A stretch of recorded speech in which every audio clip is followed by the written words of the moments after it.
Now, Donald Trump has been trying to court the evangelical vote, so much so that he's recently named a Christian policy advisor.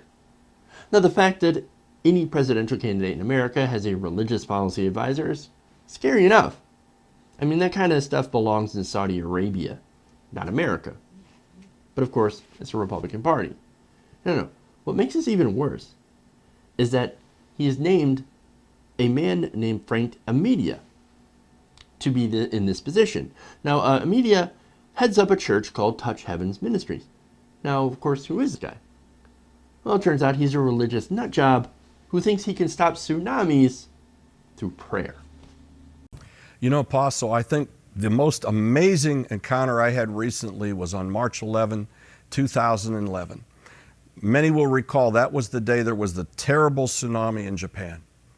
Thousands of people killed instantly. It came suddenly. Nobody could prepare for it. I was being very holy. I was sleeping. It was 6:55 a.m. in the morning, snoring. My wife stormed into the room and she said, Frank, our daughter is on an island in Kauai, Hawaii, and the tsunami is going to crash into where she is in 5 minutes. Apostle, I had no time to prepare. I had no time to put on worship music. I had no time to pray. I stood at the edge of my bed and I said, in the name of Jesus, I declare that tsunami to stop now. And I specifically said, I declare those waters to recede. And I said, Father, that is my child. I am your child. I'm coming to you now and asking you to preserve her. Okay, a couple of things, right? I was being so holy as I was asleep. I'm not sure if that makes you holier than when you're awake. As well as, man, I didn't even have time to put on prayer music, worship music. I mean, come on. I couldn't even put on the stereo or the MP3 player or whatever, or the Walkman. No time for my prayer music, guys. I was really crunched for time. And normally I've got like 30 seconds to put on the stereo, but not this time. Okay. Look, more serious point here. Okay, he was worried about his kid. That makes sense. But, dude, you just can't control tsunamis by praying. That's ridiculous. But now, of course, he literally thinks that he can do that now. Apostle, it was seen by 400 people on a cliff. It was on YouTube. It was actually on the news that tsunami stopped 200 feet off of shore. Even after having sucked the waters in, it churned and it went on and did devastation in the next island. I saw it in the Spirit of God while it was happening. My daughter called me on the phone. I was describing to her what I was seeing, and she said, Daddy, I'm watching that right now. I had an encounter with the living God that was able to salvage my daughter and to stop something that was natural because I was walking in the glory, not just waiting for a manifestation of the glory. And this is a fresh encounter with God. And it was revelation then in my life that became active. And you know what, Apostle? I think that's really the key today for people.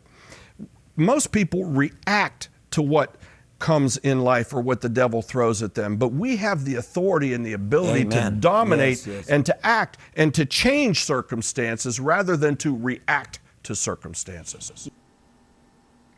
Okay. Oh, we saw it. I mean, it was on YouTube. Not everything on YouTube is true. I'm just saying. But hey, whatever, right? It's great that it missed your daughter and all, but what about the people on the other island? I guess maybe they didn't pray hard enough, or maybe prayer had absolutely nothing to do with any of this, and she got lucky. While other people on the other island, they didn't. What about them? Look, here's the thing that I want to point out. The hubris, man. Now, a lot of the evangelicals laugh at climate change, right? Oh, the idea that men can control the climate? No, it's not real. That's absolutely ridiculous. Come on, man. These are the same people that some think that their prayers can affect massive tidal waves or storms. Do you see the disconnect here? Man can't control weather, but me praying to the sky god can. So, hey man, let's drill, baby, drill. Let's pump all this carbon into the atmosphere. Let's warm the planet. Let's help create superstorms. But let God handle it. Drill, baby, drill, man. Look, it gives people like this an excuse to act like children who mess up their rooms. Oh yeah, I don't have to clean my room. I don't have to clean my room. Mommy will do it. Really? That's how they're acting right now. Oh yeah, I don't have to. We don't have to rein in our carbon emissions. Why? Because nothing will happen. God will clean it up.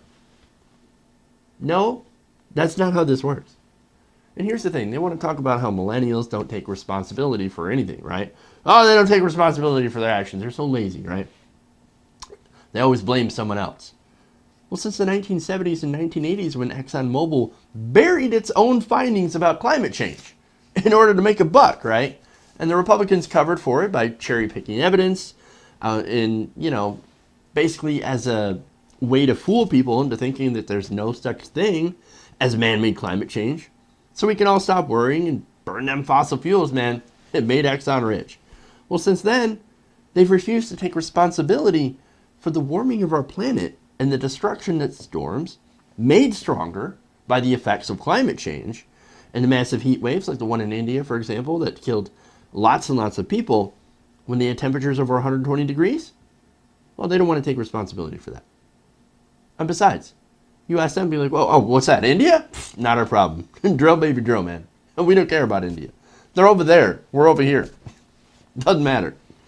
Look, man, that's the thing. It is absolutely egregious that we let these fossil fuel companies, bought politicians, and bullshit media figures get away with misleading the public on an issue that we can actually do something about, as opposed to thinking prayer can do something about it.